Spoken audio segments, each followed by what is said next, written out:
summer camp. It can be one of the best parts of childhood, but it can also be pretty stressful for both the child and the parent. But luckily, Dr. Tim Hope, he's a clinical psychologist, and he's joining us with advice. Dr. Hope, thank you so much for joining us. I went to camp for years and years.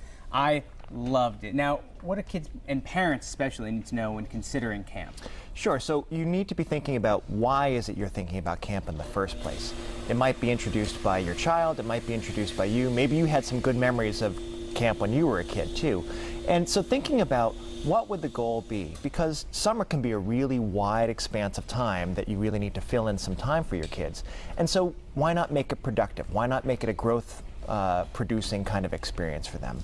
Gaining new skills, gaining friendships, expanding on the skills and interests that they already have. There are really so many camping experiences that really can address just about anything you might want. I was gonna say, I could go all day talking about how much I love camp. Yeah. And the neat part is you have your school friends and then you have your camp friends. And if you go back to the same camp year after year, you develop those relationships too, and you can be two different people almost.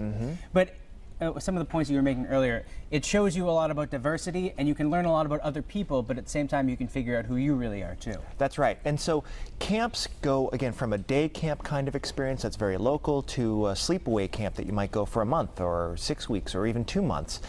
They really can meet your child where they're at and give them that chance to be exposed to a whole new range of people, ideas, skills, traits.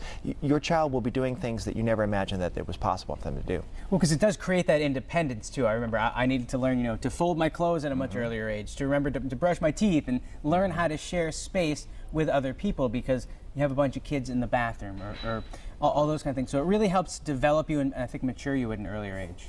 Now, what do parents need to know? Okay, so for us parents, we need to remember that our kids are going to surprise us. They're going to be doing things that we didn't think that maybe was possible for them.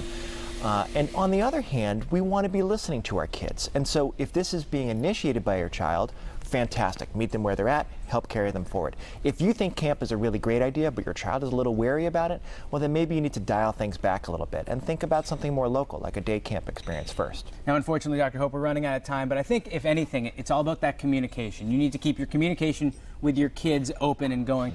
You need to keep the communication going too between the camp and you so that you're all aware of what each other's doing so your kid can have the best camping experience possible. Right, right. And so talking with the camp about what are their protocols around communication, what are their experiences with helping to support campers.